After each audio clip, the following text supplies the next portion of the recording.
Mesothulis was a non-affiliated scientist, an avid student of shockwave, who served as a consultant for Prowl during the early stages of the Great War.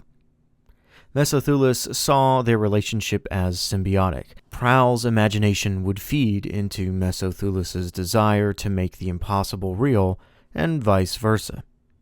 This collaboration yielded many of the weapons and technologies that the Autobots would use during the war, including stasis bullets, spark extraction, Deceptibombs, and positive reinforcement prisons. Most notably, Mesothulis developed the guilt-detecting supercomputer known as Aquatus.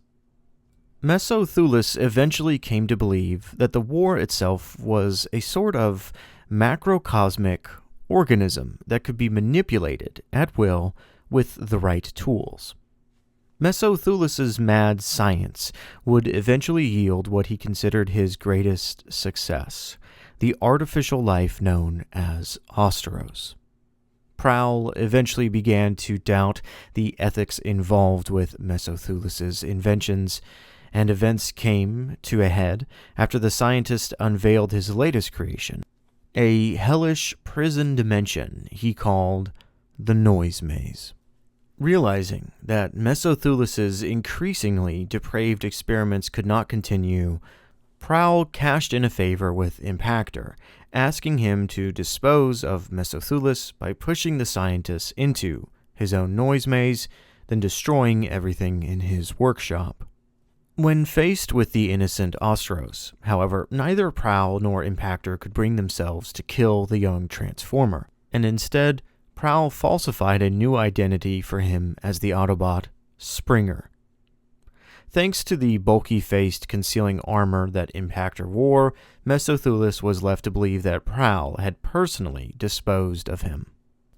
Though Mesothulis was prepared for such an occurrence, having built a personal jump gate built into his own body, the disorienting effects of the noise maze meant that it took centuries before Mesothulis could put it to use. With his lab ransacked and his experiments left in shambles, Mesothulis turned his efforts outward. He followed the footsteps of his idol, Shockwave, a trail that led him to Earth. There he discovered and refined samples of Shockwave's Ore-13 to create an artificially derived superfuel he called Obtentium, which became the basis for all of his future inventions. Using Obtentium, he established a base within the noise maze he dubbed the Tor. Inspired by the native wildlife, he turned the Tor into a laboratory for developing the perfect biodisguise, a mass-shifting body form that formed the basis for the spark-shielding Chimericon upgrade. Fascinated by Earth's spiders, he eventually modified his own body with Chimericon technology and became a giant arachnid, renaming himself Tarantulas. The Chimericon process required further raw material, so Tarantulas returned to Cybertron and began the incident that would later be immortalized as the Roadbuster affair. By shrinking down into a tiny size, Tarantulas was able to crawl into Roadbuster's ear, whispering for him to torture his recruits. Roadbuster assumed that he was hearing the voice of Mortalis, and cheerfully followed the orders of Mortalis to the letter, dumping the bodies of his dead recruits into a pit where Tarantulas could later recover them. The other Autobots soon found out about what had happened, and intervened in time to save Hubcap from the fate that befell his friends. By that point, Tarantulas had already fled the scene, and everyone assumed that Roadbuster had suffered a debilitating mental breakdown. Eventually, Tarantulas was able to turn Hubcap to his side and convince him to serve as a mole within the Autobot ranks, using his outlier powers to uncover Prowl's secrets, including the data containing Aquatus's proclamations. Even though Tarantulas admitted having been the voice of Mortalis that drove Roadbuster mad, the terrified Hubcap went along with it, hoping to gain a stronger Chimericon body for himself and seeing justice meted out against Roadbuster. Following the end of the war and a series of diplomatic incidents that saw Prowl reduced to a wanted fugitive, Tarantulas sought to rekindle the relationship that he and Prowl had once enjoyed, and sought to bring the disgraced strategist back into the fold.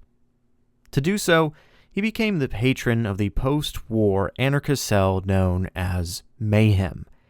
Clad in Chimericon body disguises, they became his private enforcers, operating from the noise maze and carrying out his orders. Tarantulas ordered Mayhem to abduct Prowl shortly after the Combiner Wars and had him spirited away to the Tor. There, Tarantulas suspended Prowl in his webs and presented the data slug that contained the information on the Aquatus trial, stolen from Verity Carlo, as collateral for an open conversation between the two. With the greatest of anticipation, Tarantulas unveiled his new form to Prowl, who was horrified at his old collaborator's metamorphosis. Prowl suspected Tarantulas intended to use the war crimes data on the Aquatus to simply blackmail him, but Tarantulas revealed his true desire. He simply wished to work with his old compatriot once more, to recreate the symbiosis of their original, possibly more than professional relationship. When Prowl still refused, he was placed in the company of his would-be rescuers, Verity, Springer, Roadbuster, and RC. Their most shameful, damning thoughts opened bare to him thanks to Tarantulas' new invention, the guilt-extracting impetus. Tarantulas explained to Verity that her current sickly condition was a result of her exposure to the Aquatus supercomputer back on Garrus 9. When he attempted to force Prowl into impetus, Prowl tried to talk him out of it, lying that he had killed Ostros the day in the lab. Before a grief-stricken Tarantulas could torture Prowl any further, rescue arrived in the shape of Wrecker Space Station debris, its mass threatening to rip the noise maze apart. Tarantulas ordered the Chimericons to counterattack and for Hubcap to transmit the Aquatus data across the galaxy, only for Hubcap to turn on his employer and free the Autobot prisoners instead. Roadbuster was briefly able to overpower him by using his vehicle mode to ram the gigantic spider out a window, but Tarantulas had survived the fall, shrinking himself once more and crawling into Roadbuster's head. Tarantulas taunted his old victims one last time, then expanded back to his full size, blowing open Roadbuster's head from the inside out. As the surviving wreckers regrouped at the Tor and prepared to take down the entire structure, Tarantulas revealed himself, smugly promising that he would soon do something weird to everyone.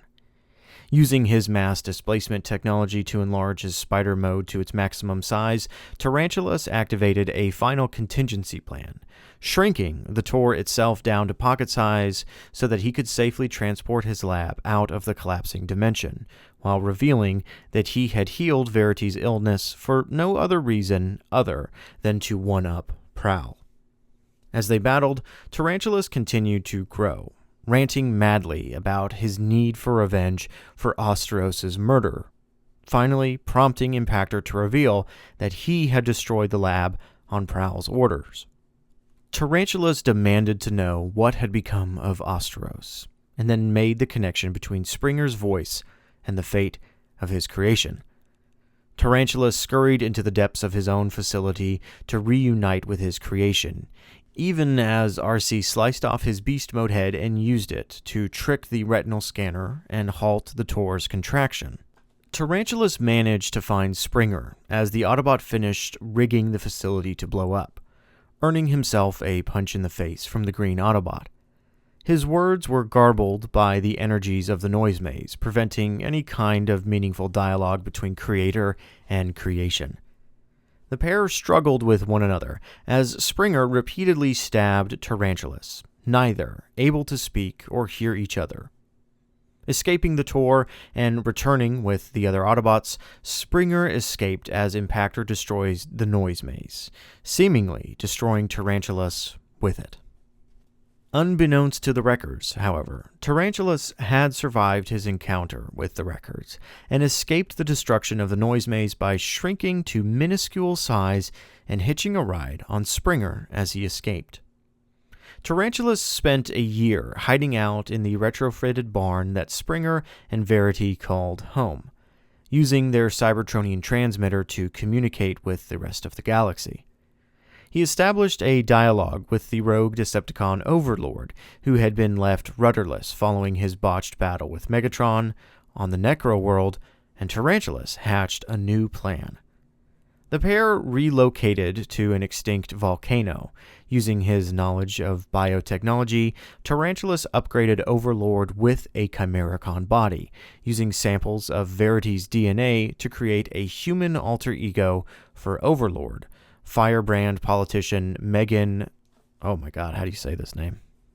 Guigalone. Megan Guigalone. A twisted experiment so that Tarantulas could watch what happened when he introduced an irrational aggressor to Earth's political ecosystems.